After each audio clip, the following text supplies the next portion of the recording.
नारायणः परो व्यक्ता अण्डमव्यक्तसम्भवम् अण्डस्यान्तस्त्विमे लोकाः सप्तद्वीपा च मेदिनी। ॐ शान्ति शान्ति शान्तिः।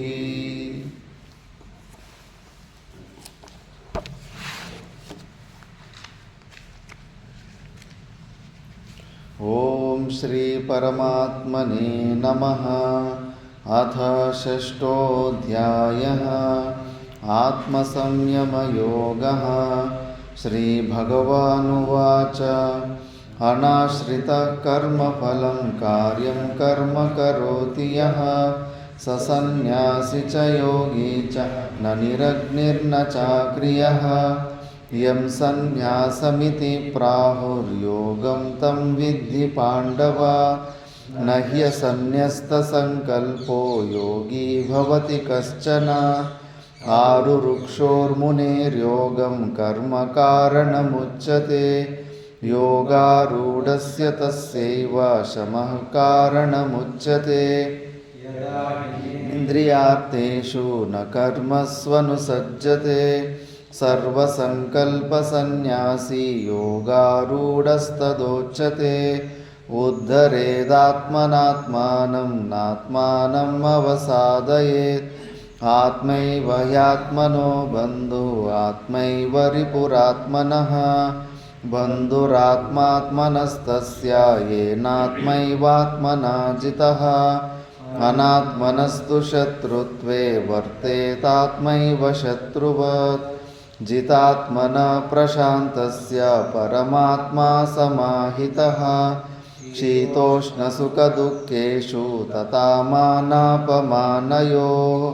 ज्ञानविज्ञानतृप्तात्मा कूटस्थो विजितेन्द्रियः। युक्त इत्युच्यते योगी समलोष्टाश्मकाञ्चनः। उदासीनं मध्यस्थद्वेषबन्धुषु साधुष्वपि च पापेषु समबुद्धिर्विशिष्यते। योगी युञ्जीत सततम् आत्मानं रहसि स्थितः। एकाकीयत चित्तात्मा निराशीरपरिग्रहः। शुचौ देशे प्रतिष्ठाप्य स्थिरमासनमात्मनः। नात्युत्सृतं नातिनीचं चैलाजिनकुशोत्तरं। तत्रैकाग्रं मनः कृत्वा यतचित्तेन्द्रियक्रियः। उपविश्यासने युञ्जात् योगमात्मविशुद्धये। समं कायशिरो ग्रीवं धारयन्नचलं स्थिरः। सम्प्रेक्ष्य नासिकाग्रं स्वं दिशश्चानवलोकयन्। प्रशान्तात्मा विगतभिर्ब्रह्मचारी व्रते स्थितः। मनः संयम्य मच्चित्तो युक्त आसीत् मत्परः। सदात्मानं योगी नियतमानसः। शान्तिं निर्वाणपरमां मत्संस्थामधिगच्छति। नात्यश्नतस्तु योगोऽस्ति न चैकान्तमनश्नतः। न चातिस्वप्नशीलस्य जाग्रतो नैव चार्जुन। युक्ताहारविहारस्य युक्तचेष्टस्य कर्मसु। युक्तस्वप्नावबोधस्य योगो भवति दुःखः। चित्तम् आत्मन्येवावतिष्ठते। निःस्पृहा सर्वकामेभ्यो युक्त इत्युच्यते तदा। यथा दीपो निवातस्थो नेङ्गते सोपमा स्मृता। योगिनो यतचित्तस्य युञ्जतो योगमात्मनः। यत्रो परमते चित्तं निरुद्धं योगसेवया। यत्र चैवात्मनात्मानं पश्यन्नात्मनि तुष्यति। सुखमात्यन्तिकं यत्तद्बुद्धिग्राह्यमतीन्द्रियं। वेत्ति यत्र न चैवायं स्थितश्चलति तत्त्वतः। यं लब्ध्वा चापरं लाभं मन्यते नाधिकं ततः। यस्मिन् स्थितो न दुःखेन गुरुणापि विचाल्यते तं विद्या दुःखसंयोग-वियोगं योगसंज्ञितं स निश्चयेन योक्तव्यो योगो निर्विण्णचेतसा संकल्पप्रभवान् कामान् त्यक्त्वा सर्वान् शेषतः मनसैवेन्द्रियग्रामं विनियम्य समन्ततः रूपरमेत् बुद्ध्या धृतिगृहीतया आत्मसंस्थं मनः कृत्वा न किञ्चिदपि चिन्तयेत् यतो यतो निश्चरति मनश्चञ्चलमस्थिरं ततस्ततो नियम्येतदात्मन्येव वशं नयेत् प्रशान्तमनसं ह्येनं योगिनं सुखमुत्तमम् उपैति शान्तरजसं ब्रह्मभूतमकल्मषं युञ्जन्नेवं सदात्मानं योगी विगतकल्मषः सुखेन ब्रह्मसंस्पर्शम् अत्यन्तं सुखमश्नुते सर्वभूतस्थमात्मानं सर्वभूतानि चात्मनि ईक्षते योगयुक्तात्मा सर्वत्र समदर्शनः यो मां पश्यति सर्वत्र सर्वं च मयि पश्यति तस्याहं न प्रणश्यामि स च मे न प्रणश्यति सर्वभूतस्थितं यो मां भजत्येकत्वमास्थितः सर्वथा वर्तमानोऽपि स योगी मयि वर्तते आत्मौपम्येन सर्वत्र समं पश्यति योऽर्जुन यदि वा दुःखं स योगी परमो मतः अर्जुन उवाच योऽयं योगस्त्वया प्रोक्तः साम्येन मधुसूदन तस्याहं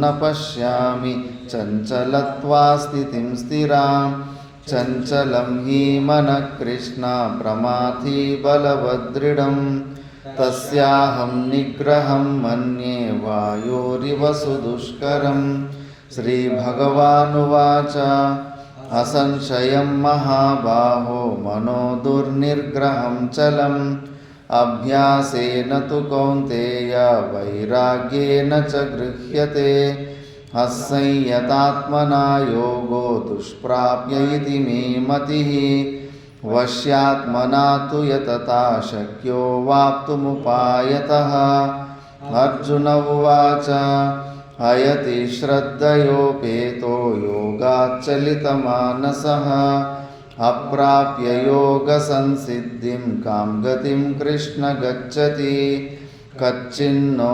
भयविभ्रष्टश्चिन्नाभ्रमिव नश्यति अप्रतिष्ठो महाबाहो विमूढो ब्रह्मणः पथि संशयं कृष्ण चेतुमर्हस्य शेषतः त्वदन्यसंशयस्यास्य चेता न ह्युपपद्यते श्रीभगवानुवाच पार्थ नैवेह नामुत्र विनाशस्तस्य विद्यते न हि कल्याणकृत् कश्चित् दुर्गतिं तात गच्छति प्राप्य पुण्यकृतां लोकानुषित्वा शाश्वती समाः शुचीनां श्रीमतां गेहे योगभ्रष्टोऽभिजायते अथवा योगिनामेव कुले भवति धीमताम् एतद्धि दुर्लभतरं लोके जन्म यदीदृशं तत्र तं बुद्धिसंयोगं लभते पौर्वदेहिकं यतते च ततो भूय संसिद्धो कुरु नन्दन पूर्वाभ्यासेन तेनैव ह्रियते यवशोऽपि सः जिज्ञासुरपि योगस्य शब्दब्रह्माति वर्तते प्रयत्नाद्यतमानस्तु योगी संशुद्धकिल्बिषः संसिद्ध ततो याति परां गतिं तपस्विभ्योऽधिको योगी ज्ञानिभ्योऽपि मतोऽधिकः कर्मिभ्यश्चाधिको योगी तस्माद् योगी भवार्जुन ಯೋಗಿನಾಮಪಿ ಸರ್ವೇಷಾಂ ಮದ್ಗತೇನಾಂತರಾತ್ಮನಾ ಶ್ರದ್ಧಾವಾನ್ ಭಜತೆ ಯೋ ಮಾಂ ಸಮೇ ಯುಕ್ತತಮೋ ಮತಃ. ಓಂ ತತ್ಸದಿತಿ ಶ್ರೀಮದ್ಭಗವದ್ಗೀತಾಸು ಉಪನಿಷತ್ಸು ಬ್ರಹ್ಮವಿದ್ಯಾಯಾಂ ಯೋಗಶಾಸ್ತ್ರೇ ಶ್ರೀಕೃಷ್ಣಾರ್ಜುನ ಸಂವಾದೆ ಆತ್ಮಸಂಯಮಯೋಗೋ ನಾಮ ಷಷ್ಠೋಧ್ಯಾಯಃ.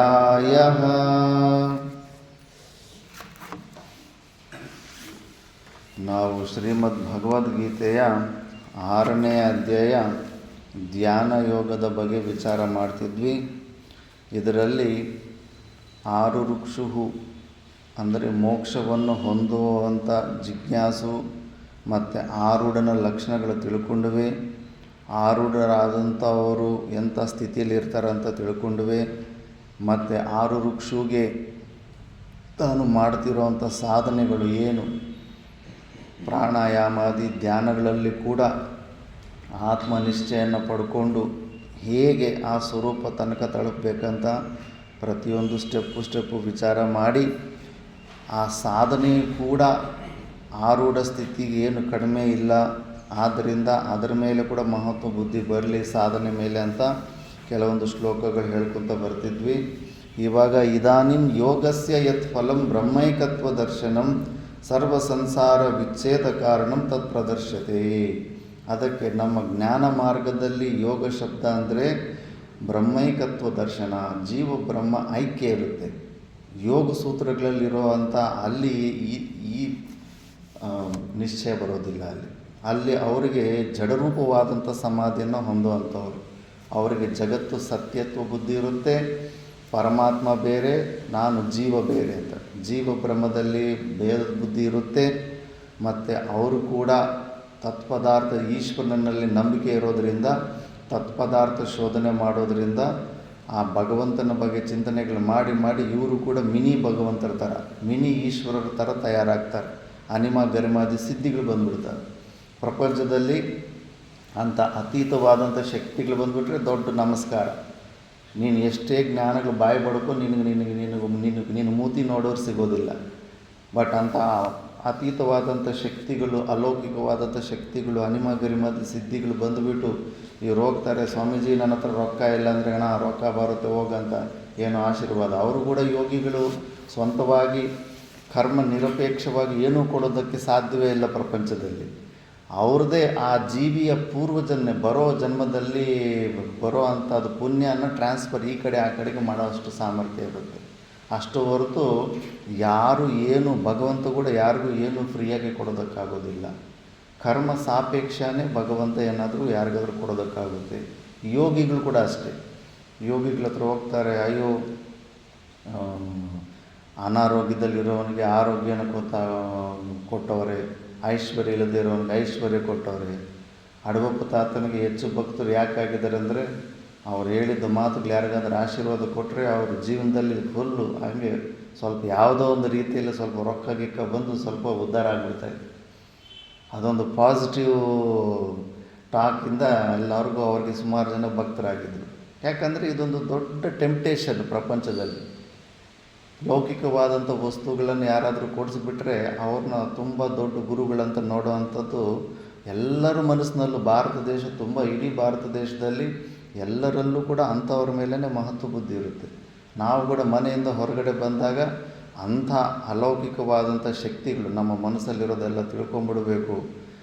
ಈ ಥರ ಏನಾದರೂ ಅಸಾಧ್ಯವಾದಂಥ ಕೆಲಸಗಳೆಲ್ಲ ಮಾಡಬೇಕು, ಅಂಥವರೇ ಗುರುಗಳು, ಮಿಕ್ಕಿದವರೆಲ್ಲ ಕಾಂಜಿ ಪಿಂಜಿ ಅನ್ನೋ ದೃಷ್ಟಿಯಲ್ಲೇ ಇದ್ದೀವಿ ನಾವು. ಬಟ್ ಜೀವ ಯೋಚನೆ ಮಾಡಲ್ಲ.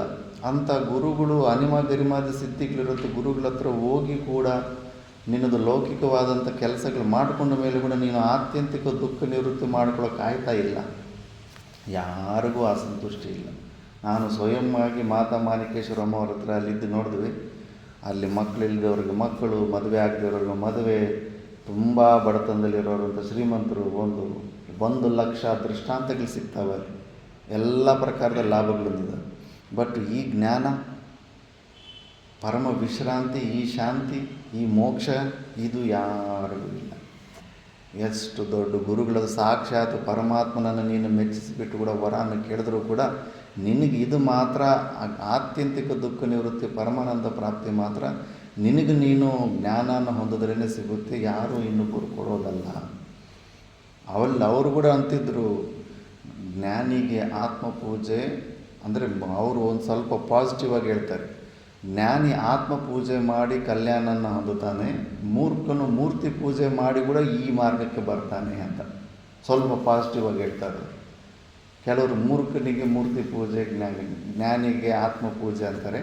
ಅವರು ಹಂಗಲ್ಲ, ಮೂರ್ಖನು ಮೂರ್ತಿ ಪೂಜೆ ಮಾಡಿ ಕೂಡ ಈ ಕಡೆ ಬರ್ತಾನೆ ಅಂತ ಬರಬೇಕು, ಅಲ್ಲಿ ಸಿಕ್ಕಾಕ್ಕೋಬಾರ್ದು. ಮೂರ್ತಿ ಪೂಜೆಗಳಲ್ಲಿ ಆ ಲಿಮಿಟಲ್ಲಿ ಸಿಕ್ಕಾಕ್ಕೋಬಾರ್ದು, ಅದರಿಂದ ಸ್ವಲ್ಪ ಬೆಳಿಬೇಕು. ಶೃಂಗೇರಿ ಮಠ ಪೀಠಾಧಿಪತಿಗಳು ಅವ್ರಿಗೆ ಎಂಥ ಶುದ್ಧ ಅದ್ವೈತ ಜ್ಞಾನ ಅವರು, ಹಾಗಂತ ಮೂರ್ತಿ ಪೂಜೆ ನಮಗೆ ಹಿಂಗೆ ತೆಗೆದು ಪಕ್ಕಕ್ಕೆ ಡಸ್ಟ್ಬಿನಾಗ ಹಾಕ್ದಂಗೆ ಹಾಕೊಳ್ಳಿದ್ದಿಲ್ಲ ಅವರು. ಯಾಕಂದರೆ ಅಧಿಕಾರ ಭೇದವಿದೆ. ಅಧಿಕಾರ ಭೇದ ಇದ್ದಾಗ ಆ ಒಂದು ಮಾರ್ಗನ ಏನು ಹಾಕ್ಬಿಟ್ಟು ಹೋಗ್ತಿದ್ದಾರೆ ಅದೊಂದು ಪ್ಲ್ಯಾಟ್ಫಾರ್ಮ್ ಕೊಡಬೇಕು. ಈಗ ನೀವೇ ಮಕ್ಕಳಿಗೆ ಪಾಠ ಹೇಳ್ಕೊಡ್ತಾ ಇದ್ದಾರೆ, ಬುದ್ಧಿಯಲ್ಲಿ ತಾರತಮ್ಯ ಗೊತ್ತಾಗ್ತಾ ಇದೆಯಲ್ಲ, ಒಬ್ಬನು ಎಷ್ಟು ಶಾರ್ಪ್ ಇದ್ದಾನೆ, ಒಬ್ಬನಿಗೆ ಹೊಡೆದ್ರೂ 4 ಅಕ್ಷರ ಬರ್ತಾಯಿಲ್ಲ. ಅಧಿಕಾರದಲ್ಲಿ ಭೇದ ಇದೇ ಇಲ್ವಾ? ಎಲ್ಲರೂ ಟೀಚರ್ ಎಲ್ಲರಿಗೂ ಒಂದೇ ಥರನೇ ಪಾಠ ಹೇಳ್ತಾರೆ. ಎಲ್ಲರೂ ಫಸ್ಟ್ ರ್ಯಾಂಕ್ ಯಾಕೆ ಬರಲ್ಲ? ಒಬ್ಬನು ಫಸ್ಟ್ ರ್ಯಾಂಕು, ಒಬ್ಬನು ಫೇಲ್ ಆಗ್ತಾನೆ, ಲಾಸ್ಟ್ ಆಗ್ತಾನೆ. ಮತ್ತು ಅಧಿಕಾರಿ ಎಲ್ಲರೂ ಸಮಾನವಾಗಿ ನಾವು ಎಲ್ಲರೂ ಅನ್ಕೊತಾರೆ, ಎಲ್ಲರಿಗೂ ನಿರ್ಗುಣ ನಿರಾಕಾರ ಪರಮಾತ್ಮನ ಬಗ್ಗೆನೇ ಜ್ಞಾನ ಮಾಡಬೇಕು ಅಂತ. ಟೀಚರ್ ಕೂಡ ಅಷ್ಟೇ, ಎಲ್ಲರಿಗೂ ಒಂದೇ ಥರನ ಪಾಠ ಮಾಡ್ತಾರೆ. ಬಟ್ ಎಲ್ಲರಿಗೂ ಒಂದೇ ಪ್ರಕಾರ ರಿಸಲ್ಟ್ ಬರುತ್ತಾ? ಅರ್ಥ ಮಾಡ್ಕೊಳ್ಳೋ ಕೆಪಾಸಿಟಿ ಇರುತ್ತಾ? ಇಲ್ಲ, ಸಪ್ರೇಟ್ ಮಾಡಬೇಕು. ಅಣ್ಣಾ ಹಜಾರೆ ಏನು ಮಾಡ್ದ? ಎಲ್ಲ ಸ್ಕೂಲುಗಳಲ್ಲಿ ಇವರು ವೇಸ್ಟ್ ಫೆಲೋಗಳು ಓದೋಕ್ಕೆ ಲಾಯಕ್ಕಾಗಲ್ಲ ಅಂತ ತೆಗೆದು ಸಸ್ಪೆಂಡ್ ಮಾಡಿರೋಂಥ ಮಕ್ಕಳನ್ನೆಲ್ಲ ತಗೊಂಡು ಅವನು ಸ್ಕೂಲ್ ಸ್ಟಾರ್ಟ್ ಮಾಡಿ ಅಂಥವರನ್ನು IAS IPS ಆಫೀಸರ್ ಮಾಡಿಸ್ದ. ಅದಕ್ಕೆ ಪ್ರಪಂಚದಲ್ಲಿ ಫೇಮಸ್ ಆಗಿಬಿಟ್ಟ. ರಿಜೆಕ್ಟೆಡ್ ಪೀಸ್ಗಳಲ್ಲಿ ಎಲ್ಲ ಸ್ಕೂಲ್ಗಳಲ್ಲಿ ರಿಜೆಕ್ಟೆಡ್ ಪೀಸ್ಗಳನ್ನು ತಗೊಂಡು IAS IPS ಆಫೀಸರ್ಗಳು ಮಾಡ್ದ. ಏನಾಯಿತು? ಅಲ್ಲಿ ಅಧಿಕಾರ ಭೇದ ಇತ್ತು. ಅವರು ಮಿಕ್ಕಿದ ಸ್ಕೂಲುಗಳಲ್ಲಿ ನಿರ್ಗುಣ ನಿರಾಕಾರ ಎಲ್ಲರಿಗೂ ಒಂದೇ ಥರ ಬೋಧ ಮಾಡಬೇಕನ್ನೋ ಸ್ಟೈಲಲ್ಲಿ ಹೋದರು. ಅಲ್ಲಿ ಸುಮಾರು ಜನ ಅಧಿಕಾರ ಇಲ್ದಿದ್ರು ಫೇಲ್ ಆಗಿಬಿಟ್ರು. ಅವ್ರ ಜೀವನ ಅದು ಕೆಲಸ ಬರಲಿಲ್ಲ. ಇವರು ಇಲ್ಲ, ಸ್ವಲ್ಪ ಸಗುಣ ಸಹಕಾರಕ್ಕೆ ಇಳಿದಂಗೆ ಅಣ್ಣಾ ಹಜಾರೆ ಸ್ವಲ್ಪ ಅವ್ರನ್ನೆಲ್ಲ ಸಪ್ರೇಟ್ ಒಂದು ಗ್ರೂಪ್ ಮಾಡಿ ಅವ್ರಿಗೆ ಹೇಳ್ಕೊಡೋ ಒಂದು ಸ್ಟೈಲನ್ನು ಸಪ್ರೇಟಾಗಿ ಹೇಳ್ಕೊಟ್ಟು ಅವರನ್ನು ಕೂಡ ಉದ್ಧಾರ ಮಾಡಿದ್ರು. ನಮ್ಮ ಸನಾತನ ಧರ್ಮದಲ್ಲಿ ಗುರುಗಳು ಅಂಥ ದಯಾಳುಗಳು. ಎಲ್ಲ ಪ್ರಕಾರದ ಅಧಿಕಾರಿಗಳಿಗೂ ಒಂದು ಮಾರ್ಗ, ಒಂದು ಆಲಂಬನೆ ಇರಬೇಕಂದ್ಬಿಟ್ಟು ಈ ಸತ್ಯ ಇರೋದು ಅದ್ವೈತವೇ, ಅದ್ವೈತಕ್ಕೆ ಇರೋದು ಒಂದೇ ಸತ್ಯ. ಬಟ್ ಅಲ್ಲಿ ತನಕ ತಲುಪಬೇಕಾದ್ರೆ ಎಲ್ಲರ ಅಧಿಕಾರಿಗಳಿಗೂ ಒಂದೊಂದು ಸಿಗಬೇಕಲ್ಲ. ಒಂದೇ ಸತಿ ನಿರ್ಗುಣ ನಿರಾಕಾರ ಅಂದರೆ ಎಲ್ಲಿಗೆ ಯಾರಿಗೆ ಅರ್ಥ ಆಗುತ್ತೆ? ಆದ್ದರಿಂದ ಇವೆಲ್ಲ ಮಾರ್ಗಗಳು ಕೂಡ ಆ ಅಧಿಕಾರಿತ್ವಕ್ಕೆ ಶ್ರೇಯ ಹಂಗೆ ಇರುತ್ತೆ. ಬಟ್ ಇಲ್ಲಿ ಬರಬೇಕು ಬ್ರಹ್ಮೈಕತ್ವ ದರ್ಶನ, ಜೀವ ಬ್ರಹ್ಮ ಐಕ್ಯ ಜ್ಞಾನಕ್ಕೆ ಬರಬೇಕು. ಅಲ್ಲಿ ಸಿಕ್ಕಾಕೊಂಡ್ಬಿಡ್ತಾರೆ, ಅದು ಸಮಸ್ಯೆ. ಆ ದ್ವೈತ ಭಾವದಲ್ಲಿ ದೃಢ ಆಗ್ರಹ ಬಂದುಬಿಟ್ಟು ಅಲ್ಲಿ ಸಿಕ್ಕಾಕೊಂಡ್ಬಿಡ್ತಾರೆ, ಅದೊಂದು ಮಿಸ್ಟೇಕ್ ಮಾಡ್ತಾರೆ. ಅದರಿಂದ ಬೆಳೆದು ಈ ಕಡೆ ಬರಬೇಕು. ರಾಮಕೃಷ್ಣ ಪರಮಹಂಸರು ಬರಲಿಲ್ವ? ಎಂಥ ದೇವಿ ಉಪಾಸನೆ, ಪರದೇವತ ದರ್ಶನ ಅಂದರೆ ಉಪಾಸನೆ ಫೈನಲ್ ಆದಂಗೆ. ಮನುಷ್ಯರು ನಾವು ನಿಮ್ಮನ್ನು ನೋಡ್ದಂಗೆ ಕಾಳಿಕಾ ದೇವಿನ ನೋಡಿ ಮಾತಾಡ್ತಾಯಿದ್ರು ಅವರು. ಅಂಥ ದೇವಿ ಅಂಥ ಸ್ಥಿತಿಯನ್ನು ಹೊಂದಿದ ಮೇಲೆ ಕೂಡ ಮತ್ತೆ ಈ ಕಡೆ ಬಂದರೆ ಇಲ್ವ? ಕರೆಕ್ಟಾಗಿ ನಿಯತ್ತಾಗಿ ಗುರುಗಳನ್ನು ಆಶ್ರಯಿಸಿ ಸಾಧನೆ ಮಾಡ್ಕೊತ ಹೋಗ್ತಾಯಿದ್ರೆ ಯಾವ ಮಾರ್ಗದಲ್ಲಿ ಇಟ್ಕೊಂಡ್ರು ಈ ಕಡೆ ಬರ್ತೀವಿ. ಯಾರ್ದು ಬೇಕಾಗಿಲ್ಲ. ನನ್ನ ಜೀವನ ನನಗೇ ಅನುಭವ. ಏನಂದರೆ ಏನೂ ಗೊತ್ತಿರಲಿಲ್ಲ ಮನೆ ಬಿಡೋವಾಗ. ಶ್ರೀರಾಮ ಅಂತ ರಾಮಕೋಟಿ ಒಂದು ಬರೆಯೋದು ಬಿಟ್ಟರೆ, ಭಗವಂತನನ್ನು ಸಗುಣ ಸಾಕಾರ ರೂಪದಲ್ಲೇ ವಿಜುವಲೈಸೇಷನ್ ಬಿಟ್ಟರೆ ಇನ್ನು ಅದ್ವೈತ ಅಂದರೆ ಗೊತ್ತಿಲ್ಲ, ದ್ವೈತ ಅಂದರೆ ಗೊತ್ತಿಲ್ಲ. ಬಟ್ ಅದನ್ನೇ ನೀಟಾಗಿ ಮಾಡಿಕೊಂಡು ಶ್ರದ್ಧೆಯಿಂದ ಮಾಡಿಕೊಂಡು ಬಂದರೆ ಇಲ್ಲಿ ತನಕ ತಲುಪಿಸ್ತಾನೆ. ಅಚಿಂತನೀಯ ಶಕ್ತಿ, ಪರಮಾತ್ಮನ ನಿರ್ಗುಣ ನಿರಾಕಾರದ ಶಕ್ತಿ ಹೆಂಗಂದರೆ, ನೀನು ಯಾವ ಫ್ರೀಕ್ವೆನ್ಸಿ ಲೆವೆಲಲ್ಲಿದ್ದರೂ ಕೂಡ ಆ ಲೆವೆಲ್ಗೆ ಬಂದು ನಿನಗೆ ಜ್ಞಾನಬೋಧ ಮಾಡಿ ಇಲ್ಲಿ ತನಕ ಕರ್ಕೊಂಡು ಬರ್ತಾನೆ. ಅಲ್ಲಿ ತನಕ ನಾವು ಮೈಂಡಲ್ಲಿ ಪ್ರೀ ಕನ್ಕ್ಲೂಷನ್ಸು, ಪೂರ್ವ ನಿಶ್ಚಯಗಳು ಯಾವುದು ಮಾಡಿಕೊಂಡು ಅಲ್ಲಿ ನಿಲ್ಲಿಸಬಾರ್ದು ಪ್ರಾಸೆಸ್ಸು. ಆ ಬ್ರಹ್ಮ ಅನುಭವ ಆಗೋ ತನಕ ಇನ್ನೂ ಲರ್ನರ್ ಅನ್ನೋ ಭಾವನೆ ಇದ್ದರೆ ಇಲ್ಲಿ ತನಕ ಬರ್ತಾರೆ. ಇಲ್ಲಾಂದರೆ ಯಾವುದೋ ಒಂದು ಸಿದ್ಧಾಂತನ ನಂಬಿಕೊಂಡು ನೀವು ಪಟ್ಟುకున్న ಕುಂದಲಿಗೆ 3 ಕಾಲು, ನಾ ಇಟ್ಕೊಂಡಿರೋ ಮೊಳಕ್ಕೆ 3 ಕಾಲಿದೆ ಅಂತ ಗಟ್ಟಿ ಇಟ್ಕೊಂಡ್ಬಿಟ್ರೆ ಅಲ್ಲಿ ಕಲಿಯೋದು ಆಗೋದಿಲ್ಲ. ಈಗ ನೋಡಿ, ಇಷ್ಟೊಂದೆಲ್ಲ ಸಾಧನೆಗಳು ಹೇಳ್ಕೊಂಬಂದು ಇದೇ ಯೋಗ ಮಾರ್ಗದಲ್ಲಿ ಅದೇ ಪ್ರಾಣಾಯಾಮ, ಅದೇ ಧ್ಯಾನ ಧಾರಣೆ ಅಲ್ಲ, ಬಟ್ ವಿಜುವಲೈಸೇಷನ್ ಕಾನ್ಸೆಪ್ಟು ಚೇಂಜ್ ಮಾಡ್ಕೋಬೇಕು. ಫಸ್ಟ್ ಹಿಂಗೆ ಶ್ರವಣ ಮಾಡಿಬಿಟ್ಟು ಸ್ವರೂಪ ಜ್ಞಾನನ ತಗೋಬೇಕು. ಮತ್ತು ಈಗ ನೀನು ಮನಸ್ಸನ್ನು ನಿಲ್ಲಿಸೋ ಪ್ರಯತ್ನ ಮಾಡು. ನಿನಗೆ ನಿಜವಾಗ್ಲೂ ಮತ್ತೆ ನಿನಗೆ ಆಗ ಸ್ವರೂಪ ಜ್ಞಾನವೂ ಬರುತ್ತೆ. ಇನ್ನು ಸ್ವರೂಪ ಜ್ಞಾನ ಬಂದ ಮೇಲೆ ಎಲ್ಲದರ ಆತ್ಮಸ್ವರೂಪ ನೀನು ಆಗ್ಬಿಡ್ತೀಯ. ಅದಕ್ಕೆ ಇದಾನಿಂ ಯೋಗಸ್ಯ ಯತ್ ಫಲಂ ಬ್ರಹ್ಮೈಕತ್ವ ದರ್ಶನಂ ಸರ್ವ ಸಂಸಾರ ವಿಚ್ಛೇದ ಕಾರಣಂ. ಇದೇ ಸಂಸಾರದ ವಿಚ್ಛೇದ ಕಾರಣ, ಬೇರೆ ಯಾವುದು ಇಲ್ಲವೇ ಇಲ್ಲ. ತತ್ ಪ್ರದರ್ಶಯತಿ. ಯೋಗಿಗಳು ಕ್ವಾರ್ಟರ್ ಫೈನಲ್ಸ್ ತನಕನೇ ಬರ್ತಾರೆ. ಆದರೂ ಕೂಡ ಯೋಗ ವಾಸಿಷ್ಠದಲ್ಲಿ ಮೋಕ್ಷಕ್ಕೆ 2 ಮಾರ್ಗಗಳಂತ ಹೇಳ್ಬಿಟ್ಟಿದ್ದಾರೆ, ಜ್ಞಾನ ಮಾರ್ಗ ಮತ್ತು ಯೋಗ ಮಾರ್ಗ. ಅಲ್ಲಿ ಚರ್ಚೆ ಬರುತ್ತೆ. ಋತೆ ಜ್ಞಾನಂ ನಾ ಮೋಕ್ಷ. ಜ್ಞಾನ ಇಲ್ಲಾಂದರೆ ಮೋಕ್ಷ ಇಲ್ಲ. ಯೋಗ ಮಾರ್ಗ ಅಂದರೆ ನಾವು ನೋಡಿದ್ದೀವಿ, ಜಡರೂಪವಾದ ಸಮಾಧಿನ ಓದುತ್ತಾರೆ. ಕೋಮಾ ಸ್ಟೇಜಲ್ಲಿದ್ದಂಗೆ, ಅನಸ್ಥೀಸಿಯಾ ಇಂಜೆಕ್ಷನ್ ತಗೊಂಡಾಗ ಮತ್ತಲ್ಲಿದ್ದಂಗೆ, ಮೂರ್ಛಾ ಸ್ಥಿತಿ, ಇಂಥದ್ದೇ ಒಂದು ಅನುಭೂತಿಯನ್ನು ಅವರು ಜಡರೂಪದ ಸಮಾಧಿಯಲ್ಲಿ ಹೊಂದುತ್ತಾರೆ. ಸ್ವಲ್ಪ ಶಕ್ತಿಶಾಲಿ ಆಗ್ತಾರೆ, ಅನಿಮ ಗರಿಮಾದಿ ಸಿದ್ಧಿಗಳು ಬರುತ್ತೆ. ಅಷ್ಟು ಬಿಟ್ಟರೆ ಅಲ್ಲಿ ಮೋಕ್ಷ ಹೊಂದೋದಂತೂ ಚಾನ್ಸೇ ಇರೋದಿಲ್ಲ. ಇನ್ನು ಜಗಳಗಳಾಡ್ಕೊತ ಇರ್ತಾರೆ ಯೋಗಿಗಳು. ಚಾಂಗದೇವು, ಸಂತ ಜ್ಞಾನೇಶ್ವರರು, ಗೋರಖನಾಥ್, ಅಲ್ಲಮ್ಮ ಪ್ರಭು, ಇಂಥವು ಎಷ್ಟು ಘಟನೆಗಳು ಸಿಗ್ತಾವೆ. ಯೋಗಿಗಳು ಗಲಾಟೆ ಮಾಡ್ಕೊಂಡಿರೋದು. ಮೋಕ್ಷ ಹೊಂದಿದ್ದೆಲ್ಲೂ ಕಾಣಿಸ್ಲೇ ಇಲ್ಲ. ಮತ್ತು ಅವರಿಗೆ ಮೋಕ್ಷನ ಹೊಂದುತ್ತಾರೆ ಅಂದರೆ ಒಂದು ಚಾನ್ಸಸ್ ಇದೆ. ಯಾಕಂದರೆ ಅವರು ಈಶ್ವರನ ಮೇಲೆ ನಂಬುತ್ತಾರೆ. ಸಾಂಖ್ಯರು ಫೈನಲಿಸ್ಟು, ಪ್ರಧಾನ ಮಲ್ಲರು. ಫೈನಲ್ಗೆ ಬಂದರೂ ಕೂಡ ಅವರಿಗೆ ಮೋಕ್ಷ ಪಕ್ಕ ಅಂತ ಹೇಳಲೇ ಇಲ್ಲ ಶಾಸ್ತ್ರ. ಯಾಕಂದರೆ ಅವರು ನಿರೀಶ್ವರವಾದಿಗಳು, ಈಶ್ವರನೇ ಇಲ್ಲ ಅಂತ ನಂಬೋರು ಸಾಂಖ್ಯಿಗಳು. ಬಟ್ ಯೋಗಿಗಳು ಹಂಗಲ್ಲ, ಈಶ್ವರ ಇದ್ದಾನೆ. ಈಶ್ವರನ ಮೇಲೆ ಸತ್ಯತ್ವ ಬುದ್ಧಿ ಇರೋದ್ರಿಂದ ಅವರಿಗೆ ಈಶ್ವರ ಸಮರಾದಂಥ ಗುರುಗಳು ಸಿಕ್ಬಿಡ್ತಾರಂತ ಅರ್ಥ ಮಾಡಿದ್ದಾರೆ. ಈಗ ಸಿಗಲಿಲ್ವ ಗುರು ಗೋರಖನಾಥ್ಗೆ ಅಲ್ಲಮ ಪ್ರಭು ಸಿಗಲಿಲ್ವ? ಇಲ್ಲಿ ಚಾಂಗದೇವನಿಗೆ ಸಂತ ಜ್ಞಾನೇಶ್ವರ ಸಿಗಲಿಲ್ವ? ಈಶ್ವರ ಸಮರಾದಂಥ ಗುರುಗಳೇ ಅವರಿಗೆ ಸಿಕ್ಕಿಬಿಟ್ಟು ಅವರಿಗೆ ಮೋಕ್ಷ ಹೊಂದೋ ಚಾನ್ಸಸ್ ಇರುತ್ತೆ. ಈ ಲೆಕ್ಕದಲ್ಲಿ ಮೋಕ್ಷಕ್ಕೆ ಜ್ಞಾನ ಮತ್ತು ಯೋಗಗಳು 2 ಮಾರ್ಗಗಳು ಅಂತ. ಆ ಥರ ಆ ಯೋಗದಲ್ಲಿ ಮಾಡೋ ಸಾಧನೆಗಳನ್ನು ಮಾಡಿ ಕೂಡ ನೀನು ನಿನ್ನ ಸ್ವರೂಪ ಜ್ಞಾನವನ್ನು ಹೊಂದಬಹುದು ಅಂತ ಈಗ ನೆಕ್ಸ್ಟ್ ಶ್ಲೋಕದಲ್ಲಿ ಹೇಳ್ಕೊತ ಹೋಗ್ತಾರೆ. ಸರ್ವಭೂತಸ್ಥಮಾತ್ಮಾನಂ ಸರ್ವಭೂತಾನಿ ಚಾತ್ಮನಿ ಈಕ್ಷತೆ ಯೋಗಯುಕ್ತಾತ್ಮ ಸರ್ವತ್ರ ಸಮದರ್ಶನಃ. ಸರ್ವಭೂತಸ್ಥಮಾತ್ಮಾನಂ ಸರ್ವಭೂತಾನಿ ಚಾತ್ಮನಿ ಈಕ್ಷತೆ ಯೋಗಯುಕ್ತಾತ್ಮ ಸರ್ವತ್ರ ಸಮದರ್ಶನಃ.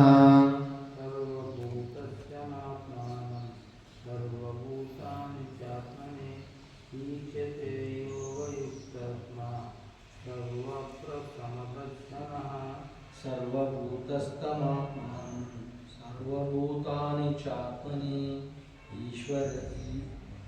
ಈಕ್ಷತೆ ಯೋಗಯುಕ್ತಾತ್ಮ ಸರ್ವತ್ರ ಸಮದರ್ಶನಃ. ಸರ್ವಭೂತಸ್ಥಮಾತ್ಮಾನಂ ಸರ್ವಭೂತಾನಿ ಚಾತ್ಮನಿ ಈಕ್ಷತೆ ಯೋಗಯುಕ್ತಾತ್ಮ ಸರ್ವತ್ರ ಸಮದರ್ಶನಃ.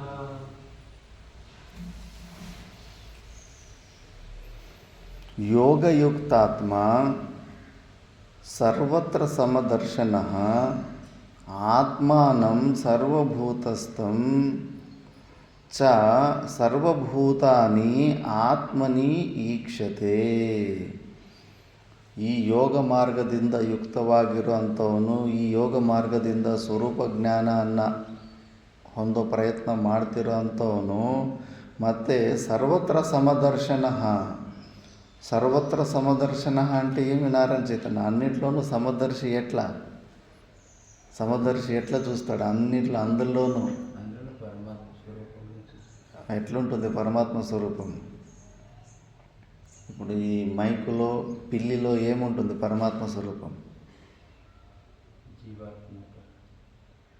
సమంగా ఎట్లా చూస్తావు? ఇప్పుడు పిల్లి ఉంటుంది, కుక్క ఉంటుంది, పంది ఉంటుంది. పంది మలమూత్రాలు తింటూ ఉంటుంది, మనిషి అన్నం తింటుంటాడు. వీళ్ళిద్దరిలో సమంగా ఏం చూస్తావు? ఏముంది సమంగా? అదే ఆత్మ ఎట్లా ఏమి ఆత్మ స్వరూపం అంటే ఎట్లా కనిపిస్తుంది? ఎలాంటి ఆత్మ? ఆత్మ పందిలోనూ ఉంది, మనిషిలోనూ ఉంది. మరి డిఫరెన్స్ ఏముంది? అది సామాన్యుడు చూస్తాడు, పామరుడు కూడా, మూర్ఖుడు కూడా అలాగే చూస్తాడు. మరి ఎట్లా సమదర్శి జ్ఞాని ఎట్లా చూస్తాడు? మంచి బ్రాహ్మణుని మలమూత్రాలు తినే పందిలోనూ కూడా అందరిలోనూ సమదర్శి అంటారు జ్ఞాని. ఎట్లా చూస్తారు? సమంగా ఏం చూస్తారు? అదే స్వరూపంలో ఏమేమి ఉంటుంది? ఇప్పుడు మైకు నేను ఒకటేనా వేరా? మరి ఎట్లా మైకులో ఉన్న పరమాత్మతత్వం, నాలో ఉన్న పరమాత్మతత్వం సమంగా ఏముంది? ఏమి చెన్నారెడ్డి గారు వినిపించిందా? ఏమి? సత్తు చిత్తు ఆనందము. దీన్ని మాత్రం చూస్తాడు. పందిలో ఉన్న పంది శరీరాన్ని, అది తినే భోజనాన్ని దాన్ని పక్కన పెట్టేస్తాడు. నామరూపాలు ముఖ్యంగా ప్రపంచంలో సత్తు అస్థి, దాని సత్తు చిత్తు ఆనందాన్ని అస్థి భాతి ప్రియం, ఇంకోటి నామం రూపం, ఈ 5 ఉంటాయి అన్నిట్లోనూ. నామరూపాలన్నీ చూసుకుంటూ పోతే గన నేను వేరు, మైకు వేరు, పంది వేరు, నేను వేరు, ఆడవాళ్ళు వేరు, మగవాళ్ళు వేరు, ఇట్లా భేద బుద్ధులు వస్తూనే ఉంటాయి. అందులోనూ సమంగా ఉన్నది ఏమేమి చూడొచ్చు మనం? సత్తు అంటే ఉనికి, ఉండడం. ఈ మైకులో ఉనికి ఉందా? మైకులో ఉనికి, ఎగ్జిస్టెన్స్ అంటారు దాన్ని. మైకు ఉందా లేదా? మరి ఇంట్లో ఉనికి ఉంది కదా. ఉనికి లేదా? ఉనికి అంటే నీకు అర్థం కాలే. ఉనికి లేకుండా నీకు ఇది ఉందని నీకు ఎట్లా తెలుస్తూ ఉంది? ఉంది అన్నదే ఉనికి. దాని అస్తిత్వం ఉండడమే ఉనికి. అది ఉనికి ఉన్నందుకే నీకు తెలుస్తూ ఉంది. గొడ్రాల బిడ్డకి ఉనికి ఉందా? శబ్దాలు అయితే ఉన్నాయి కదా, గొడ్రాల బిడ్డ అని, వంద్యాపుత్ర అని. కానీ ఉనికి ఏమన్నా ఉందా? కనిపిస్తుంది ఎక్కడన్నా గొడ్రాల బిడ్డ? దానికి ఉనికి లేదు. మైకుకి ఉందా లేదా ఉనికి? కనిపిస్తూ ఉంది. ఉనికి ఉన్నందుకు కనిపిస్తూ ఉంది. దాన్నే సత్ అంటారు. చిత్ అంటే ఆనందం వల్ల ఆనందము. సత్తు చిత్తు ఆనందం. ఆనందం లాస్ట్లో ఉంటుంది.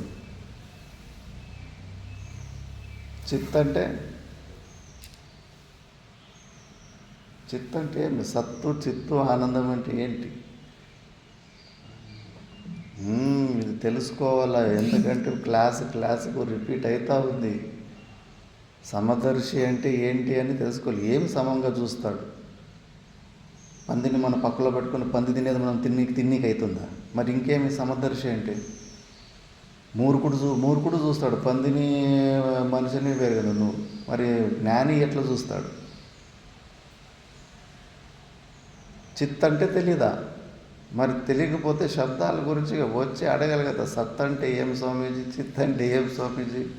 విచారం చేయాలి. ఇది పురాణము హరికథలాగా విని వదిలిపెట్టేస్తే ఏమీ ఇది బుర్రకెక్కదు.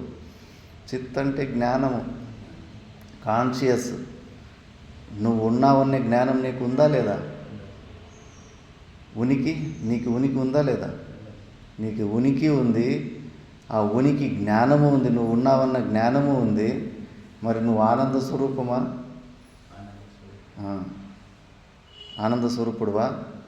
సత్తు చిత్తు ఆనందం అనేది నీ మూడిట్లో నీలో ఉన్నాయా? మరి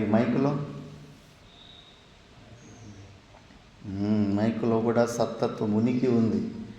ఆ జ్ఞానము అది జడరూపమైన అంతఃకరణం కాబట్టి మైకు తెలుసుకోలేకపోతా ఉంది నేను ఉన్నానని. కానీ దాని జ్ఞానము మిగతా వాళ్ళకంతా కనిపిస్తుంది కదా. అందులో ఉన్న ప్రియత్వము అస్థి భాతి ప్రియ. మైకు ఎవరికొకరికి ప్రియం ఉందా లేదా? అది ప్రియమైంది కాబట్టి మనం దాన్ని వాడుతున్నాం. అందులో ప్రియతత్వం ఆనందతత్వం ఉంది కదా. ప్రతి ఒక్క వస్తువులో కూడా ఉంటుంది. మలంలో, లెట్రిన్లో ఉంటుందా లేదా? ఆనందం ఆ? ఎందుకు ఉండదు? పంది ఎందుకు తింటుందని ఆనందం లేకపోతే? ఆ? ఎందుకు తింటుంది? ఆనందం వస్తుందని తింటుందా లేదా కష్టం వస్తుందని తింటుందా? మరి ప్రతి ఒక్క వస్తువులోనూ ఉంటుంది ఇది. మళ్ళీ పరమాత్ముడు అంతటా ఉన్నాడంటే లెట్రిన్లో లేడా? మరి ఎందుకు లేదని ఎట్లాంటివి నువ్వు? ఆనందం కష్టమవుతుందా? ఇదే తెలుసుకోవాల్సి ఉండేది. పరమాత్ముడు సర్వవ్యాపకుడు, అంతటా ఉన్నాడు, అన్నిటా ఉన్నాడు. ఊరికే డైలాగులు చెప్పుకోవడం కాదు. ఏ రూపంలో ఉన్నాడు? సత్తు చిత్తు ఆనందం రూపంలో ఉన్నాడు. దాన్నే అస్థి బాతి ప్రియం అంటారు. ఈ మూడు అన్నిటిలో కూడా సమానంగానే ఉంటాయి. ఇది సమంగా ఉంది.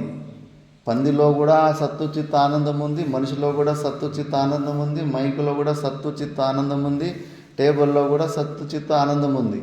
జ్ఞాని అయినవాడు ఈ మూడింటినే చూస్తాడు. ఇది కాకుండా ఎక్స్ట్రా ఏమన్నా ఉంటాయంటే ఒక పేరు ఉంటుంది, దానికి ఒక రూపం ఉంటుంది. అవి రెండే నామరూపాలు మాత్రమే వేరు ఉంటాయి. మైక్ ఉన్నట్లు పంది ఉండదు, పంది ఉన్నట్లు టేబుల్ ఉండదు, టేబుల్ ఉన్నట్లు పుస్తకం ఉండదు. ఎందుకంటే దీనికి పేరు వేరు. దీన్ని మైక్ అంటాం, దీన్ని బుక్ అంటాం, దీన్ని టేబుల్ అంటాం. పేర్లు వేరు వేరు అయిపోయినాయి లేదా? షేపులు కూడా అంతే. మైక్ కనిపించినట్లు బుక్ కనిపిస్తలేదు, బుక్ కనిపించినట్లు టేబుల్ కనిపిస్తలేదు. రూపాలు, ఈ నామరూపాలే వేరు వేరుగా ఉంటాయి. ఈ సత్తు చిత్తు ఆనందం, దీన్నే అస్థి బాతి ప్రియం. ప్రియత్వము అన్ని వస్తువుల్లో ఉంటాయి. లెట్రిన్ మీకు ప్రియం కాకపోదు, పందికి ప్రియం కదా అది. మైకు మనకి ప్రియము. ఆవులకి మైక్ అంటే ప్రియమా? కాలు కిందకేసి తొక్కేస్తాయి ఈ మైక్ని ఆవుల మీద పెడితే కానీ. అది ఏదో ఒక వస్తువు ఎవరికో ఒకరికి ప్రియం ఉండే ఉంటుంది. అస్థి బాతి ప్రియం అనేది అన్నింటిలోనూ వ్యక్తమవుతూ ఉంటుంది. దాన్ని మాత్రమే జ్ఞాని అయిన వాడు ఈ మూడు అంశాలని అన్నింటిలోనూ చూస్తుంటాడు. నామరూపాల వైపు పోడు. మనం కూడా అంతే. మనుష్యత్వం అన్న ఒక్కదాన్ని చూస్తే 850 కోట్ల మంది కూడా మనమందరూ ఒక్కటే అన్న భావం వస్తుంది. మన వ్యాపక బుద్ధి ఎక్కువైతుంది. ఆ మనుష్యత్వం కాకుండా వేరే చూడనీకపోతే వాడు బ్రాహ్మణుడు, వీడు క్షత్రియుడు, వీడు వైశ్యుడు, శూద్రుడు, ఇది ఎక్స్ట్రా ధర్మాలు. ఈ ఎక్స్ట్రా ధర్మాలు విశేషణాలు అంటారు. ఇవి ఈ ఎక్స్ట్రా క్వాలిటీస్ చూడనీకపోతే భేద బుద్ధులు వచ్చేస్తాయి. అందరిలో సమానంగా ఉన్నదాన్ని చూసినప్పుడు మనమంతా ఒకటే, ఉన్నది ఒకటే స్వరూపం అనే జ్ఞానం వస్తుంటుంది. ప్రతి ఒక్క వస్తువులో కూడా సమంగా సత్తు చిత్తు ఆనందాన్ని చూడాలి. బుద్ధి ద్వారా దాన్నే గ్రహించే అలవాటు నువ్వు నేర్చుకుంటే ప్రతి క్షణము నువ్వు బ్రహ్మాకార వృత్తిలోనే ఉంటావు. నీ ముఖం చూస్తున్నప్పుడు నేను సత్తు చిత్త ఆనందాన్ని చూస్తున్నాను. మైకును చూసినప్పుడు సత్తు చిత్త ఆనందాన్ని, పుస్తకాన్ని చూసినప్పుడు నా మనసు బుద్ధి సత్తు చిత్తు ఆనంద తత్వాన్ని గ్రహిస్తూ ఉంది. ఈ నామరూపాలని గ్రహించదు. ఇప్పుడు పెద్ద పెద్ద యోగులు ఉంటారు. వాళ్ళ దగ్గరికి ప్రధానమంత్రి వచ్చిన, నిరుపేదోడు వచ్చిన అందరూ సమంగానే ఉంటారు. నిన్నే కారులో చెప్పాడు కదా రామానుజన్ వెళ్తారు. అడవప్ప తాత ఎవరన్నా రిచ్ భక్తులు వస్తే కానీ, పెద్ద పెద్ద కోటీశ్వర భక్తులు వస్తుంటే కొంతమంది సేవ చేసేటోళ్ళు ఉంటారు కదా, వాళ్ళు విస్తరాక తీనికి పోతే కానీ తిట్టేవాడంట. నువ్వు చేత కానీ ముసలోళ్ళు వాళ్ళు వీళ్ళు విస్తరాకులు వాళ్ళు తీనికే చేత కానంటే తీ. కేవలం వాడు డబ్బులతోటి పెద్దోడు, వాడు పదవిలో పెద్దోడు అని చెప్పేసి అక్కడ చెంచాగిరీలు చేయనికి పోతే కానీ తిట్టేవాడంట. ఎందుకంటే యోగులకి ఆ ఎక్స్ట్రాలు చూడరు. నువ్వు ప్రధానమంత్రివా, నీ దగ్గర డబ్బులు ఉన్నాయా అని చూడరు. మాతా మాణికేశ్వరమ్మ దగ్గరికి అమిత్ షా అంత పెద్ద పార్టీ ప్రెసిడెంట్ వచ్చినా కూడా అసలు వాకలు కూడా తెరవలేదు, క్యారే కూడా అనలేదు. ఎందుకు? మనం అట్లుండగలమా? ఒక ఎమ్మెల్యే వస్తేనే బ్యాండ్ మేళాలు తెప్పించి పూలారాలు తెప్పించి అయితే వీఐపీ ట్రీట్మెంట్ ఇస్తాం. ఎందుకంటే మనము ఆ విశేషణాలు స్పెషల్ చూస్తాం. ఈ సమదర్శులు, జ్ఞానులు, జీవన్ముక్త పురుషులు అందరిలో కూడా ఆ సత్తు చిత్త ఆనందాన్ని తప్పితే వేరే ఎక్స్ట్రాలు చూసే అలవాటు ఉండదు. అందుకే వాళ్ళకి ఆ భేద బుద్ధి ఉండదు. కాబట్టి మనము సమదర్శులు అంటే, సర్వత్ర సమదర్శులు అంటే దాన్ని మాత్రమే చూస్తూ ఉండాలి. దానికి మించి నువ్వు ఏమన్నా ఎక్స్ట్రా చూస్తే కానీ భేదబుద్ధి రాగద్వేషాలు అన్నీ తేడాలు వచ్చేస్తాయి. గోయిందంటే గోయింద మళ్ళీ అందుకే యోగంతో యుక్తం ఉండి అలాంటి సర్వత్ర సమదర్శనం ఉన్నవాళ్ళు ఆత్మానం సర్వభూతస్థం భూతస్థం చ సర్వభూతాని ఆత్మని ఈక్షతే. సంపూర్ణ ప్రపంచంలో ఎన్ని వస్తువులు 1,00,000 వెరైటీలు 1000 వెరైటీలు ఉన్నా కూడా అన్నిట్లోనూ కూడా ఆత్మని చూసుకుంటారు. సత్తు చిత్తు ఆనంద స్వరూపమైన ఈ ఆత్మని చూసుకుంటారు. అన్ని భూతాలలో కూడా చూసుకుంటారు. అంటే పగ్గము కింద తాడు ఒక్కటే పడి ఉంది. ఆ ఒక్క తాడే 10-15 రకాల పాముల్లాగా కనిపించినట్టు ఒకే ఒక పరమాత్ముడే సచ్చిదానంద స్వరూపుడైన పరమాత్ముడు 1,00,000 వెరైటీలు వస్తువులలాగా కనిపిస్తున్నాడు అన్న జ్ఞానాన్ని పొంది ఉంటారు. అప్పుడు నీకు నీకైతుంది. ఇలాంటి సాధనలు చేసుకొని వస్తూ ఉంటే మనకు సమస్యలు ఎక్కడికి వస్తున్నాయి? శరీర తాదాత్మ్యము, భేదబుద్ధి, భయం ఎందుకు వస్తుంది? మనకన్నా భిన్నంగా ఎంతో వ్యక్తులు చూస్తున్నాం. ప్రతి ఒక్క వ్యక్తి కూడా వీడు నాకు హాని కలిగగలడు అని. ప్రతి ఇంట్లో కూడా ఆ భయం ఉంటుంది. ఏ సంబంధంలో అయినా తమ్ముడు నాకు అన్నకు భయం వేస్తుంది, తమ్ముడు నాకేమైనా హాని కలిగిస్తాడా? తల్లిదండ్రులకు పిల్లలు ఏమైనా హాని కలిగిస్తారా? అత్తకు కోడలు నాకేమైనా హాని కలిగిస్తుందా? కోడలకు అత్త నాకేమైనా హాని కలిగిస్తుందా? భేదబుద్ధి వల్లనే భయం పుడుతుంది. ద్వితీయాద్వై భయం భవతి అని చెప్పేసి వేరే మార్గం లేదు. నీలో ఉన్న భయము పోవాలి అంటే కనుక నువ్వు ఈ జ్ఞానాన్ని పొందాల్సి ఉంది. అందరిలోనూ కూడా ఈ ఒక సత్తు చిత్తు ఆనంద తత్వాన్ని ఎప్పుడు చూసి అలవాటు చేసుకుంటావో అప్పుడు నీకు ఆత్యతిక దుఃఖ నివృత్తి కలుగుతుంది. దాన్ని ఇప్పుడు భాష్యంలో చూద్దాం. సర్వభూతస్థం సర్వేషు భూతేషు స్థితం స్వం ఆత్మానం సర్వభూతాని చ ఆత్మని బ్రహ్మాదీని స్తంభపర్యంతాని చ సర్వభూతాని ఆత్మని ఏకతాం గతాని ఈక్షతే పశ్యతి యోగయుక్తాత్మ సమాహితాంతఃకరణః సర్వత్ర సమదర్శనః సర్వేషు బ్రహ్మాది స్థావరాంతేషు విషమేషు సర్వభూతేషు సమం నిర్విశేషం బ్రహ్మాత్మైకత్వ విషయం దర్శనం జ్ఞానం యస్య స సర్వత్ర సమదర్శనః. చిన్నారెడ్డి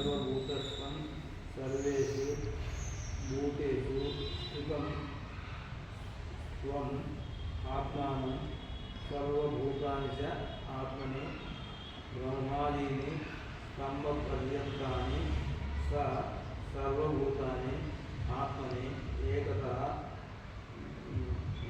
గతాని ఈక్షతే పశ్యతి యోగయుక్తాత్మ సమహితాంతఃకరణః సర్వత్ర సమదర్శనః సర్వేషు బ్రహ్మాది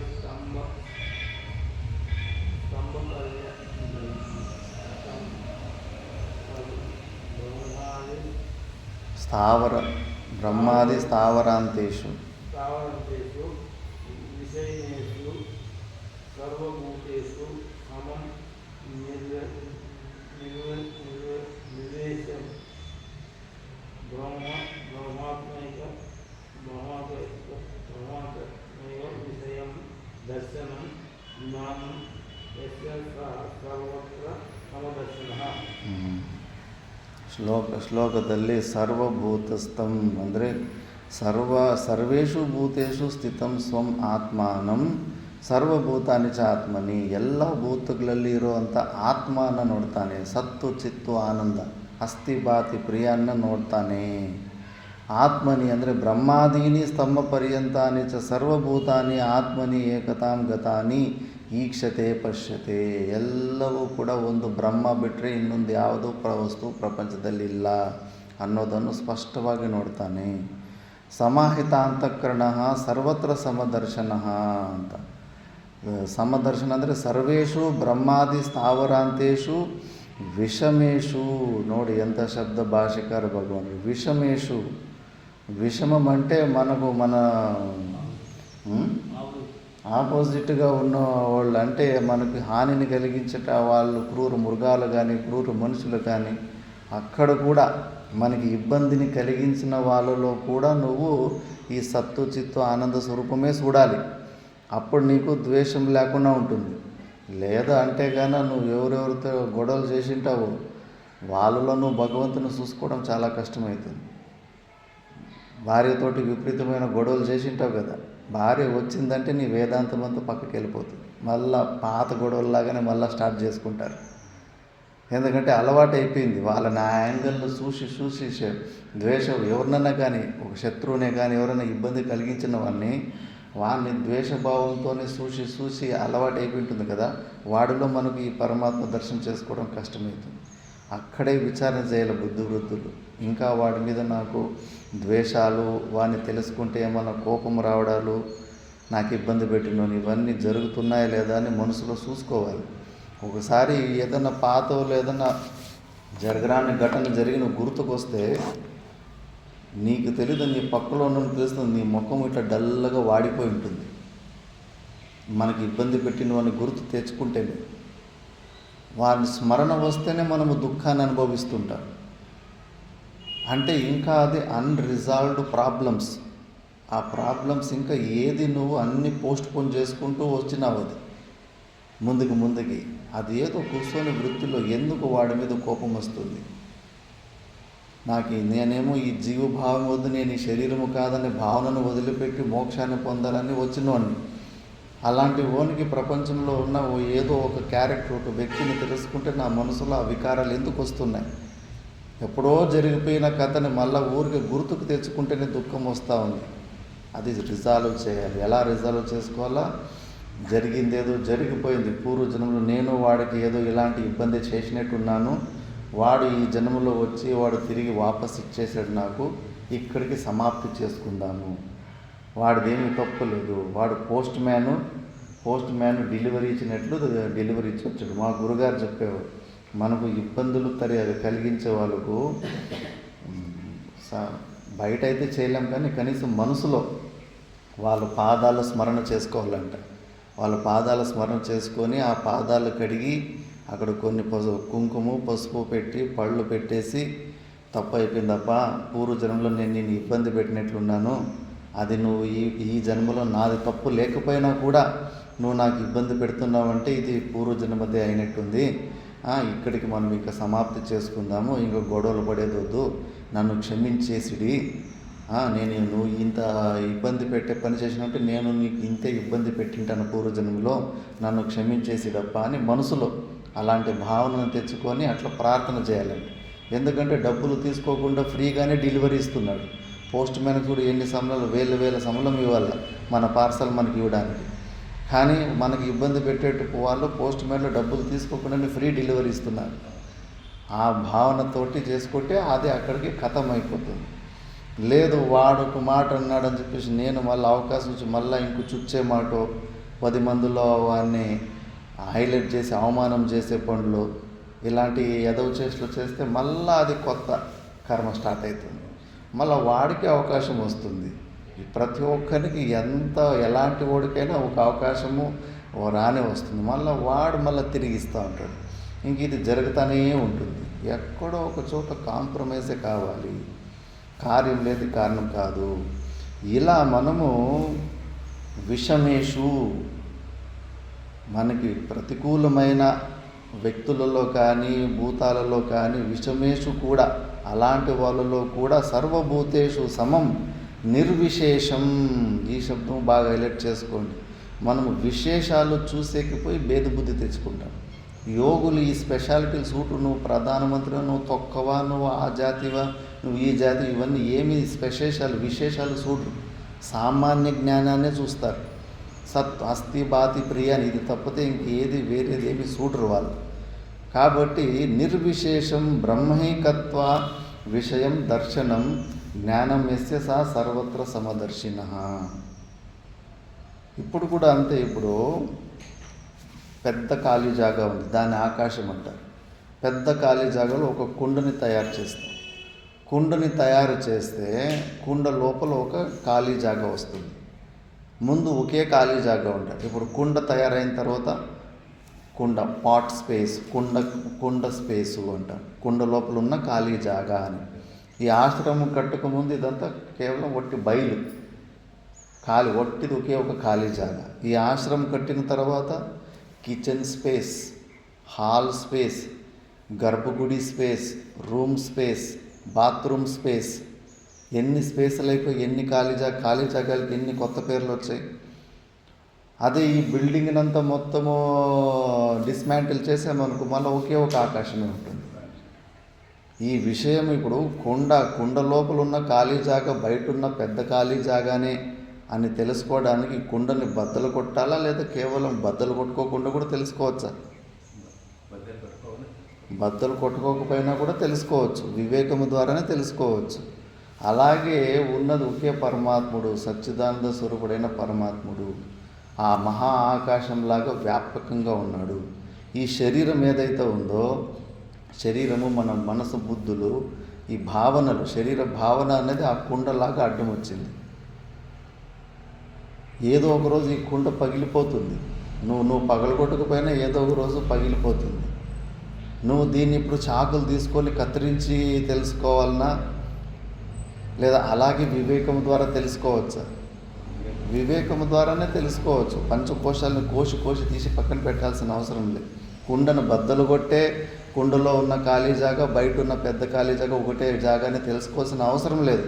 కుండను బద్దలు కొట్టుకోకుండా కూడా వివేకం ద్వారా కూడా తెలుసుకోవచ్చు.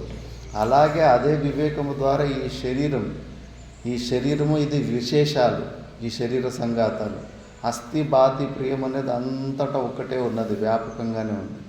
నువ్వు దాన్ని చూసి అలవాటు చేసుకుంటే ఈ ప్రపంచమంతా మిథ్య అయిపోతుంది. నామరూపాలకి అస్తిత్వాలు లేవు. ఒట్టికే దానికి ఆ మట్టిని, కుండలో నుంచి మట్టి భాగాన్ని తీసేస్తే కుండ అనే పేరు నిలబడదు, ఆ ఆకారము ఎక్కడ కనిపించదు. మట్టినే నామరూపాలు, ఆ పేరులకు, ఆ ఆకారాలకు ఎక్కువ అస్తిత్వమే లేదు. ఊరికే మనం వ్యవహారంలో వాడుకుంటున్నాం కదా అని అవేదో స్పెషల్ కొత్త విషయాలని అనుకుంటున్నాం. ఈ శరీరానికి కూడా అంతే. ప్రపంచంలో ఉన్న పరమాత్ముడు తప్పితే మిగతాది ఏ వస్తువు, నామరూపాలకి అసలు అస్తిత్వం లేనే లేదు. అంతా ఒట్టిదే, ఇది మాయ. ఇది స్వప్నంలో లేదా బాగా? స్వప్నంలో ఉన్న సూర్యుడు ఎక్కడ బాయా? స్వప్నంలో ఉన్న అంత పెద్ద చంద్రుడు, ఆకాశము, అంత పెద్ద సముద్రాలు, అన్ని నదులు, చెట్లు ఎక్కడ బాయా?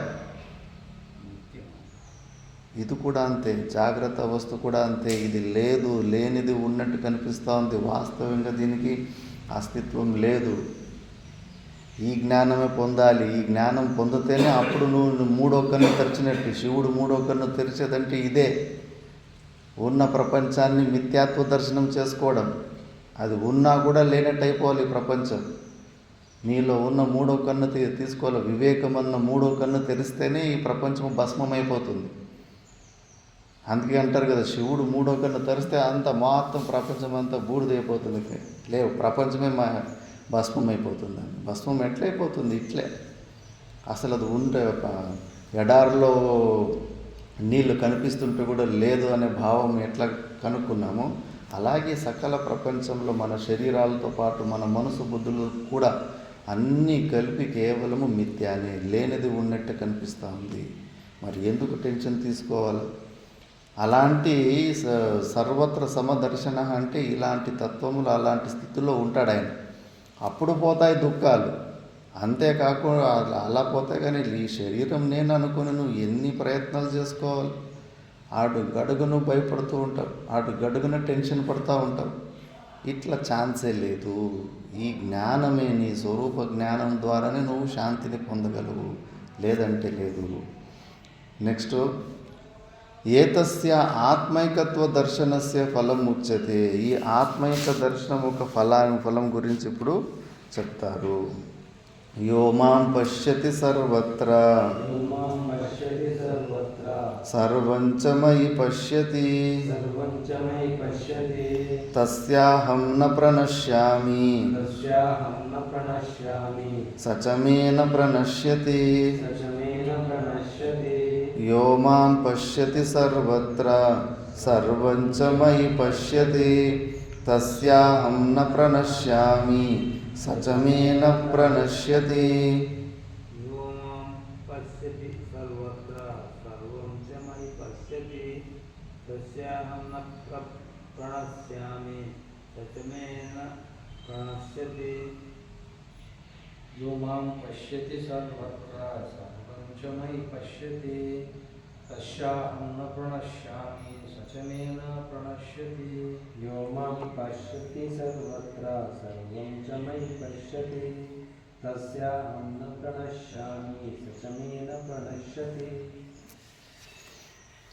యః సర్వత్ర మాం పశ్యతి చ సర్వం మయి పశ్యతి తస్య అహం నా ప్రణశ్యామి చ సమే నా ప్రణశ్యతి. ఎవరైతే సర్వత్ర మాం పశ్యతి అంతటా నన్నే చూస్తాడు. అంతటా భగవంతుని ఎట్లా చూస్తారంటే ఇంతకుముందు విచారం చేశాను. సత్తు చిత్తు అస్థి బాతి ప్రియాన్నే చూస్తాడు. అన్ని వస్తువుల్లో పరమాత్ముడే ఉన్నాడు. పరమాత్ముడు ఇన్ని రకరకాలుగా కనిపిస్తున్నాడని. మళ్ళీ సర్వంచమై పశ్యతి, మళ్ళీ బయట ఎన్ని వస్తువులు నీకు జ్ఞానమైతే అవన్నీ కూడా పరమాత్మలోనే చూసుకోవాలి. అంటే పరమాత్మకు భిన్నంగా బయట ప్రపంచం లేదు, ఏ వస్తువు కూడా అస్తిత్వం లేదు. సంపూర్ణ ప్రపంచ దృశ్య ప్రపంచము పరమాత్మని మీలోనే ఉంది అన్న సత్యాన్ని తెలుసుకున్నవాడు.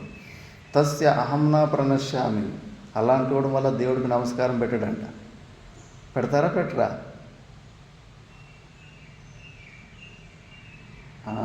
పెట్టచ్చా పెట్టుకుడు. ఇప్పుడు గురువులు నీకు అద్వైత జ్ఞానం అయిపోయింది. అంతటా ఒకటే పరమాత్ముడు, నాలోనూ ఒకటే పరమాత్ముడు, నీలో ఒకటే పరమాత్ముడు. దాని తర్వాత గురువులకి నమస్కారం పెట్టాలా పెట్టకూడదా? ఏం చెన్నారెడ్డి మరి అద్వైత సిద్ధ ఇక్కడేం చెప్తుండే కదా, తస్య అహం నా ప్రణశ్యామి, నేను వాడికి నమస్కారం పెట్టును. భావాద్వైతము క్రియాద్వైతము అని ఉంటాయి. అన్ని చోట్ల కూడా క్రియాద్వైతం, అన్ని చోట్ల క్రియాద్వైతము చేసుకోవచ్చు, మూడు లోకాలలో కూడా.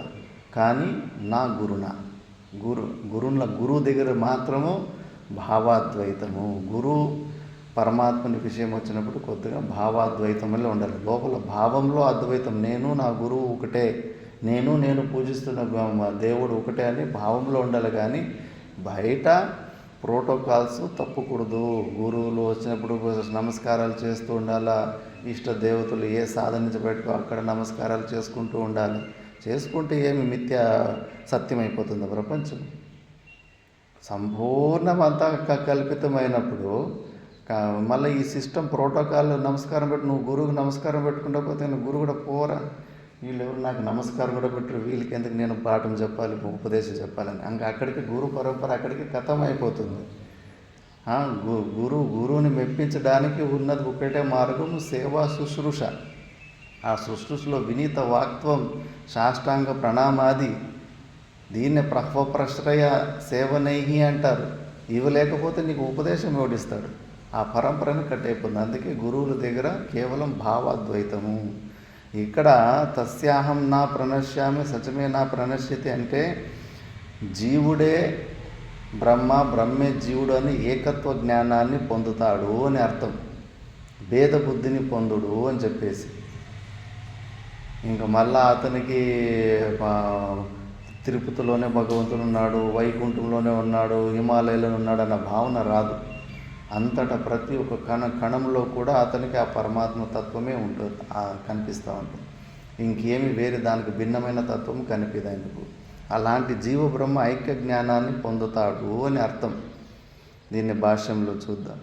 యోమాం పశ్యతి यो मां पश्यति वासुदेवं वासुदेवं सर्वस्य आत्मानं सर्वस्य आत्मानं सर्वत्र सर्वेषु सर्वत्र सर्वेषु भूतेषु भूतेषु सर्वं च सर्वं च ब्रह्मादिभूतजातं ब्रह्मादिभूतजातं मयि मयि सर्वात्मनि पश्यति सर्वात्मनि पश्यति तस्य एवं तस्य एव आत्मैकत्वदर्शिनः आत्मैकत्वदर्शिनः अहम् ईश्वरो अहम् ईश्वरो न प्रणश्यामि न प्रणश्यामि न परोक्षतां न परोक्षतां गमिष्यामि गमिष्यामि स च मे च मे न प्रणश्यति न प्रणश्यति स च विद्वान् स च विद्वान् मम मम वासुदेवस्य वासुदेवस्य न प्रणश्यति न प्रणश्यति न परोक्षी भवति न परोक्षी भवति तस्य च मम तस्य च मम च एकात्मकत्वात् च एकात्मकत्वात् स्वात्मा हि नाम स्वात्मा हि नमः आत्मनः आत्मनः प्रिय एव भवति ये एव भवति यस्माच्च यस्माच्च अहमेव अहमेव ಸರ್ವಾತ್ಮೈಕತ್ವದರ್ಶಿ. ಸರ್ವಾತ್ಮಕೇತದರ್ಶಿ. ಇದನ್ನು ನೆಕ್ಸ್ಟ್ ಕ್ಲಾಸಲ್ಲಿ ಓದೋಣ. ನಾನು ಸ್ವಲ್ಪ ಸ್ಕೂಲಲ್ಲಿ ಹೋಗ್ಬೇಕು. ಓಂ ಪೂರ್ಣಮದ ಪೂರ್ಣಮಿದಂ ಪೂರ್ಣಾತ್ ಪೂರ್ಣಮುದಚ್ಯತೆ ಪೂರ್ಣಸ್ಯ ಪೂರ್ಣಮಾದಾಯ ಪೂರ್ಣಮೇವಾವಶಿಷ್ಯತೆ.